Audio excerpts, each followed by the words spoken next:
చూస్ country delight, live better. ఇప్పుడే country delight యాప్ని download చేసుకోండి.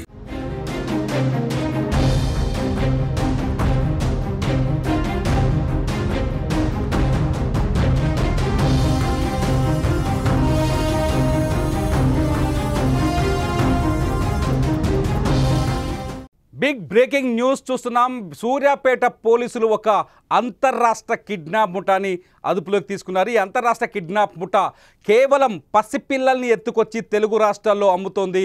ఉత్తరప్రదేశ్, రాజస్థాన్, గుజరాత్ ఏరియాలో పసిపిల్లల్ని, ముఖ్యంగా మగపిల్లల్ని టార్గెట్ చేసి ఆ ఏరియాలో ఆసుపత్రులు, ఇతర ప్రాంతాల నుంచి పిల్లల్ని ఎత్తుకొచ్చి తెలుగు రాష్ట్రాల్లో విక్రయిస్తోంది. ప్రస్తుతం సూర్యాపేట పోలీసుల అదుపులో ఈ ముఠా సభ్యులు ఉన్నట్టుగా తెలుస్తోంది. ఒక అబార్షన్ కేసు విచారణలో పోలీసులు ముందుకు వెళ్ళగా ఈ వ్యవహారం, ఈ అంతర్రాష్ట్ర చిన్నపిల్లల ముఠా వ్యవహారం గుట్టు రట్టయినట్టుగా తెలుస్తోంది.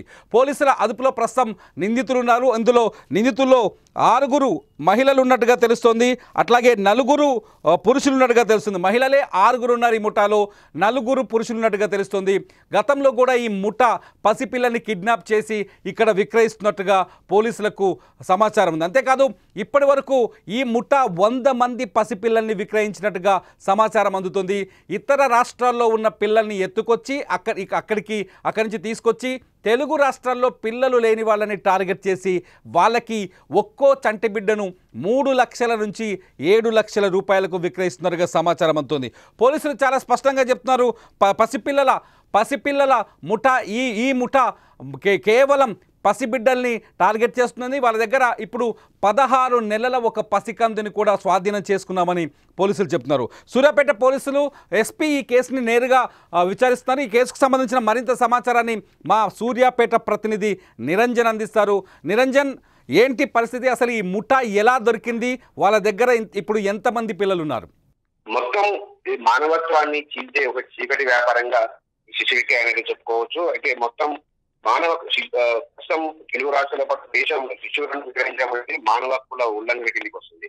సో ఖచ్చితంగా ఈ మానవ హక్కుల ఉల్లంఘన తెలుస్తుంది. మొత్తం ఈ ముఠా ఇప్పటి వరకు దాదాపు 22 నుంచి 100 మందికి పైగా శిశువులను దేశవ్యాప్తంగా పలు చోట్ల విక్రయించినట్లయితే పోలీసుల నుంచి వస్తున్న ప్రాథమిక సమాచారం బట్టి తెలుస్తా ఉంది. అయితే ఒక అబార్షన్ కేసులు గత వారం రోజుల క్రితం ఒక అక్రమ వైద్యుడు అబార్షన్ చేయించడం, అబార్షన్ వికటించి చనిపోయిన ఒక అనుషాన్ని వివాహిత చనిపోవడంతో దీనిపైన కేసు నమోదు చేసుకున్న పోలీసులు దర్యాప్తు చేసిన క్రమంలో ఈ విషయం అంతా కూడా వెలుగులోకి వచ్చింది. దీని అంతటికీ ఒక ఏఎన్ఎం ప్రభుత్వ నర్సింగ్ ఒక ప్రాథమిక ఆసుపత్రిలో నర్సింగ్ గా పనిచేస్తున్న ఒక ఏఎన్ఎంఏ దీనికి ప్రధాన సూత్రధారిగా తెలిసింది. దాదాపు 10 నుండి 15 మంది ఒక ముఠాగా ఏర్పడి రాష్ట్ర వ్యాప్తంగా పాటు దేశవ్యాప్తంగా కూడా తమ కార్యకలాపాలు చేస్తున్నట్టు తెలుస్తా ఉంది. మొత్తం కూడా దేశంలో ప్రకంపనలు సృష్టించే అవకాశం అయితే కనపడతా ఉంది. మొత్తంగా చూసుకుంటే పోలీసులు ఈరోజు సాయంత్రం రేపు ఉదయం వరకు మొత్తం కూడా పూర్తిగా మీడియాకు వివరాలు వెల్లడించే అవకాశం అయితే కనపడతా ఉంది. అయితే ప్రస్తుతం అయితే ఒక మగ శిశువును 16 నెలల వయసున్న మగ శిశువును వాళ్ళ ముఠా నుంచి సాయం చేస్తున్న పోలీసులు ఆ శిశువును నల్గొండలోని చైల్డ్ ప్రొటెక్షన్ ఫోర్స్ కి అయితే అందజేసిన పరిస్థితి కనబడతా ఉంది. మొత్తంగా చూసుకుంటే ఇది పెద్ద వ్యవహారంగా కనపడుతుంది. దాదాపు ఒక శిశువుకు 3 లక్షల నుంచి 7 లక్షల వరకు బేరం కుదుర్చుకొని వీళ్ళు విక్రయాలకు పాల్పడుతున్నారు. అదేవిధంగా కొంతమంది పేదరికాన్ని ఆధారం చేసుకుని వాళ్ళకు బలవంతంగా అసలు ఈ అబార్షన్ కేసులో పోలీసులకు ఈ లీడ్ ఎలా దొరికింది? వీళ్ళని ఎలా పట్టుకున్నారు అక్కడ? గత కొంతకాలంగా సూర్యాపేట జిల్లా వ్యాప్తంగా కూడా నకిలీ ఆసుపత్రులు, నకిలీ వైద్యుల విషయంపై సుమన్ టీవీ కూడా కథనాలు ప్రసారం చేసింది. ఈ కథనాల మేరకు ఐఎంఏ అది చాలా మంది ప్రజా సంఘాలు కూడా ఉద్యమం చేశాయి. ఉద్యమాన్ని తీసుకున్న పోలీసులు అబార్షన్ ఎవరు చేస్తున్నారు, నకిలీ వైద్యులు ఎవరు, ఆ నకిలీ ఆసుపత్రులు ఎక్కడెక్కడ ట్రీట్మెంట్ జరుగుతున్న విషయాన్ని ఎంక్వైరీ చేస్తూ వరుసగా ఆసుపత్రిని సీజ్ చేసుకుంటూ వస్తున్నారు. ఈ క్రమంలోనే ఒక సంజీవని ఆసుపత్రిలో అక్రమంగా అబార్షన్ చేస్తున్న క్రమంలో ఒక గర్భిణి అనుష అనే ఒక వివాహిత మృతి చెందడం, ఎవరు ఈమెని అబార్షన్ చేయించింది ఎవరు, అసలు స్కానింగ్ చేసింది ఎవరు అనే క్రమంలో మొత్తం కూడా అనుమానితులను ఆర్ఎంపీలను అదేవిధంగా కొంతమంది నర్సులను అందరినీ కూడా పరిశీలిస్తున్న క్రమంలోనే ఈ విషయం అయితే వెలుగులోకి వచ్చాయి. చాలా మంది పిఆర్ఓలు చాలా ఏదైతే యాక్టివ్ గా ఉంటారో కొంతమంది యువకులు, ఆ యువకులు మొత్తం కూడా అక్కడ అమాయకులైన మహిళలను వాళ్ళ పేదరికాన్ని ఆధారం చేసుకుని వాళ్ళని గర్భాన్ని ధరింపజేస్తూ వాళ్ళ దగ్గర కొనుగోలు చేసిన వాళ్ళకి ఒకవేళ వీళ్ళ అబార్షన్ వైపు ఎందుకు వెళ్ళారు? అబార్షన్ అయిపోయిన అనుష ఫ్యామిలీతో వీళ్ళకి ముఠాకి ఎలా సంబంధం ఉంది, ఎలా దొరికింది నిరంజన్ వీళ్ళు? అయితే అనుషకు ఇప్పటికే ముగ్గురు ఇద్దరు శిశువులు ఉండడం, ఇద్దరు ఆడ శిశువులు ఉండడం, వాళ్ళు 3వ గర్భంలో కూడా ఆడ శిశువులు ఉందని స్కానింగ్ ద్వారా తెలిసింది. స్కానింగ్ కూడా పూర్తి అక్రమి అనుకరంగా ఉన్న ఆర్ఎంపీలే ఈ స్కానింగ్ దానికి మొత్తం కూడా ఒక సూత్రధారులుగా వ్యవహరించారు. ఈ క్రమంలోనే ఒక అర్హత లేని వైద్యంతో అబార్షన్ చేయిస్తూ ప్రాణాపాయం మీదకి వచ్చింది. ఆ ప్రాణాలు కూడా కోల్పోయింది. గర్భంలో ఉన్న శిశువుతో పాటు ఆమె ప్రాణం కూడా కోల్పోయిన పరిస్థితి. ఈ నేపథ్యంలోనే మొత్తంగా అసలు ఈ అబార్షన్ ప్రక్రియపై జిల్లా ఎస్పీ అదేవిధంగా పోలీసు అధికారులు కూడా, రాష్ట్ర పోలీసు అధికారులు కూడా పూర్తి స్థాయిలో విచారణకు తెరలేక ఈ క్రమంలోనే ఆర్ఎంపీలను అదేవిధంగా ఎవరైతే స్కానింగ్ సెంటర్లు ఉన్నారో ఆ స్కానింగ్ సెంటర్లు అందరినీ కూడా విచారిస్తున్న క్రమంలోని ఈ విషయం అయితే పూర్తిగా వెలుగులోకి వచ్చిన పరిస్థితి. మొత్తంగా ఈ ఒక సూర్యాపేట పరిణితి ఎప్పుడు వీళ్ళని మీడియా ముందుకు తీసుకొచ్చే అవకాశం ఉంది నిరంజన్? ఈ రోజు సాయంత్రం కానీ రేపు ఉదయం కానీ మొత్తం అయితే పోలీసులు తమ విచారణ ముమ్మరంగా చేస్తున్నారు. దాదాపు 6 బృందాలు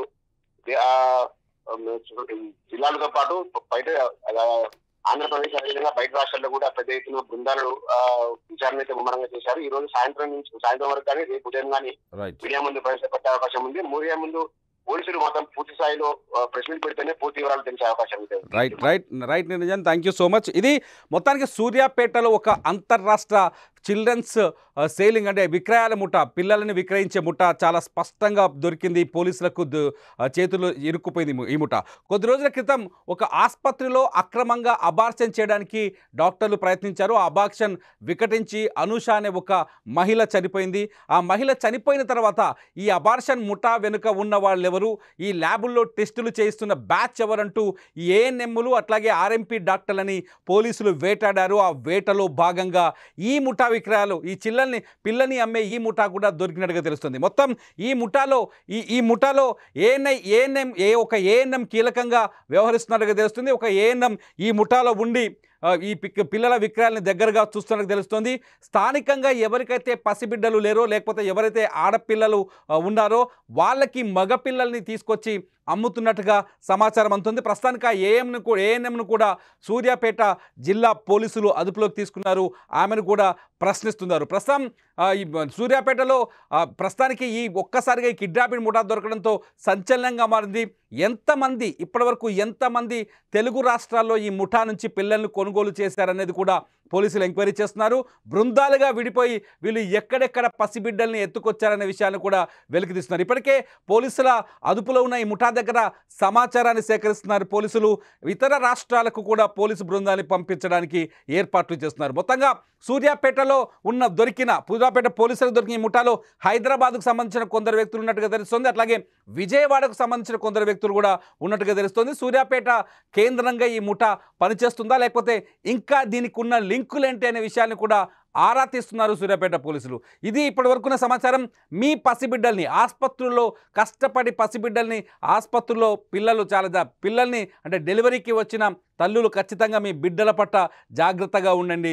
ఆసుపత్రుల్లో ముఖ్యంగా ప్రభుత్వ ఆసుపత్రుల్లో పిల్లల్ని ఎత్తుకుపోయే ముఠాలున్నాయి, జాగ్రత్త. గుర్తు తెలియని వ్యక్తులకి మీ పసిబిడ్డల్ని ఎట్టి పరిస్థితుల్లో అప్పగించకూడదు. ఒకవేళ అప్పగిస్తే మీ బిడ్డల్ని కిడ్నాప్ చేసే మనుషులు మీ చుట్టే ఉన్నారు.